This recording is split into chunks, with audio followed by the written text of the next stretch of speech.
Sebab Bapa mengendaki orang-orang yang hidup dengan Dia dengan cara demikian ini. Saya lanjutkan. Tuhan itu roh. Barang siapa ingin hidup dengan Dia, harus hidup dengan Dia dalam roh dan kebenaran. Nangkep enggak, saudara? Saya percaya bagi saudara yang terlalu lama dalam konsep agamawi, ini sulit dimengerti. Oke, saya lanjutkan. Yohanes 15. Semua kita tahu dari ayat 1 sampai ayat 7. Tentang apa Yohanes 15 ayat 1 sampai 7? Ayo, tentang apa? Pokok anggur yang benar. Oke?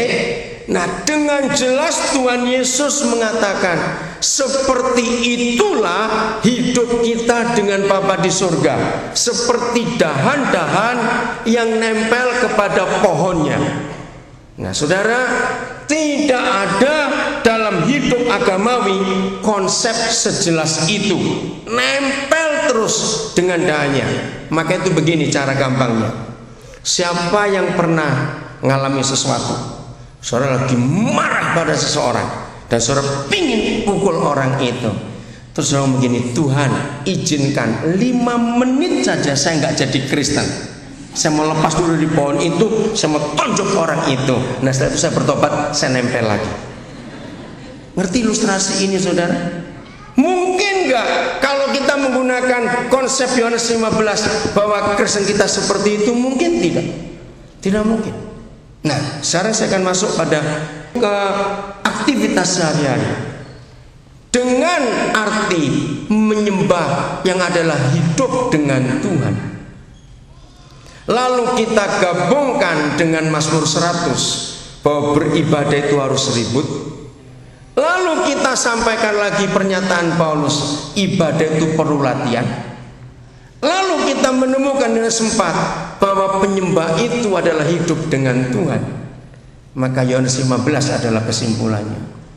Kalau hidup dengan Tuhan itu 24 jam penuh, betul tidak? 7 hari seminggu. Dan tidak boleh lepas. Kalau ada ranting lepas dari pokoknya, walaupun cuma sedetik, dia langsung mati. Nah, inilah penyembahan.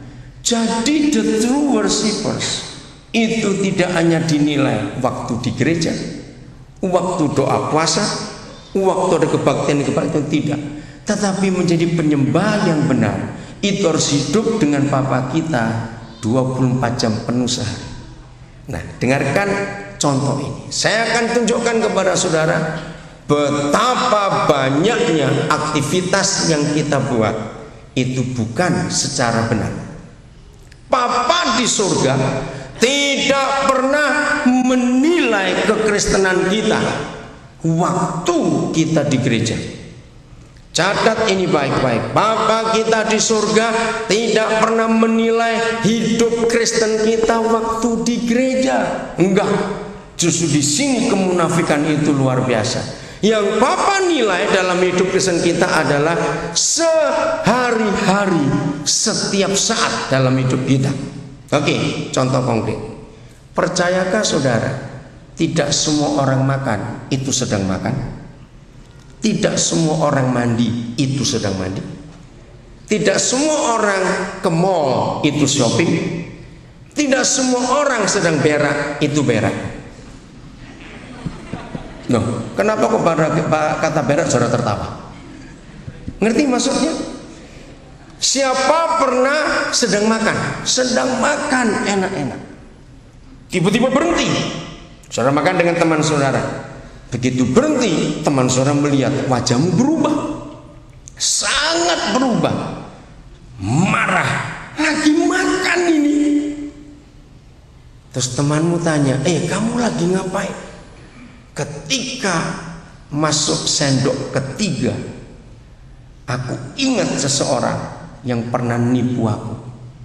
Nah, jadi dia sedang makan tuh sedang apa? Ayo, dia sedang makan tuh sedang apa? Bukan mikir, marah kok mikir.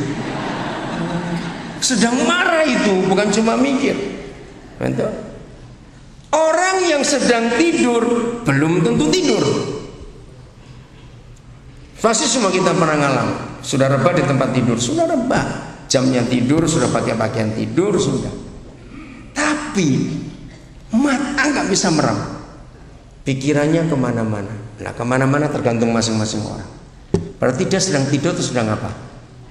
Mengkhayal atau melamun. Betul bukan? Orang yang sedang makan belum tentu makan, yang sedang tidur belum tentu tidur. Begitu pula sedang berak. Waktu saudara duduk sekian menit di situ, entah sambil ngupil, sambil garuk-garuk, itu urusan.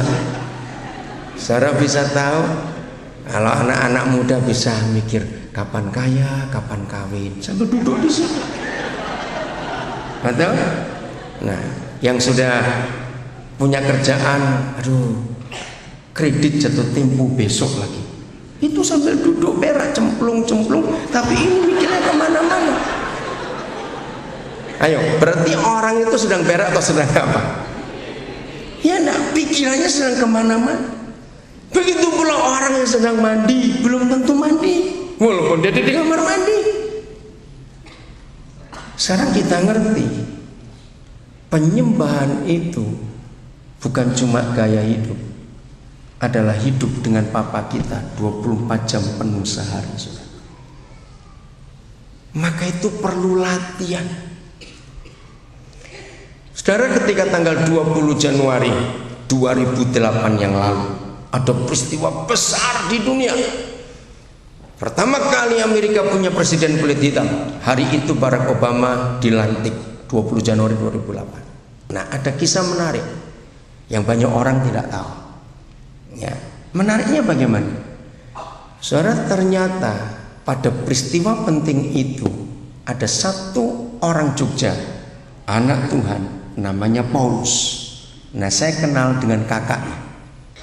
Ya, Paulus ini adalah orang Indonesia pertama yang boleh masuk ke Gedung Putih di luar keluarga presiden tentunya. Ya, karena adik tirinya Barack Obama namanya Maya Sutoroeng. Nah, kenapa Paulus ini bisa masuk ke Gedung Putih White House di Washington DC? Ternyata waktu Maya sedang kuliah di Jogja, Paulus ini teman baiknya. Nah, waktu dia sudah pindah ke Amerika, Paulus ini hair designernya. Jadi dia orang Indonesia pertama yang boleh emek-emek bahasa Jawa kepalanya orang-orang penting di Amerika. 2 hari Paulus bolak-balik masuk ke Gedung Putih sebelum tanggal 20 karena dia hairdresser. Ya, untuk keluarga presiden, khususnya Maya yang panggil. Nah, saudara, waktu Paulus diwawancara, ya, untuk masuk ke Gedung Putih itu ada aturannya, ada caranya, dan Paulus harus latihan. Karena kalau tidak, dia akan salah. Ada protokolnya. Nah, ini masih orang Indonesia dan keluarga presiden Amerika. Saya tanya begini kepada saudara, walaupun kita sama-sama di Indonesia, kalau misalnya presiden kita mengizinkan salah seorang di antara kita boleh nginap di Istana Negara, kira-kira tanpa latihan hidup dengan presiden, saudara mampu nggak? Ngerti pertanyaannya? Walaupun sama-sama orang Indonesia. Nah, ini masalahnya. Kalau selama kita hidup di dunia ini tidak bisa menyembah dengan benar, tidak pernah latihan hidup dengan Tuhan, 2 jam masuk surga, engkau balik ke Bogor lagi karena engkau cari jengkol di sana. Ngerti ilustrasi ini, saudara? Jadi menyembah itu bukan aktivitas agamawi, tapi menyembah itu hidup dengan pencipta alam semesta, dan itu perlu latihan. Ini kebenaran yang harus kita miliki. Maka itu buang konsep yang salah selama ini. Begitu perintah, ayo kita menyembah, mulai merem, terus tangan diangkat. Bukan, saudara. Itu salah satu dari aktivitas kita. Jadi kata menyembah, sebab Bapa mengendaki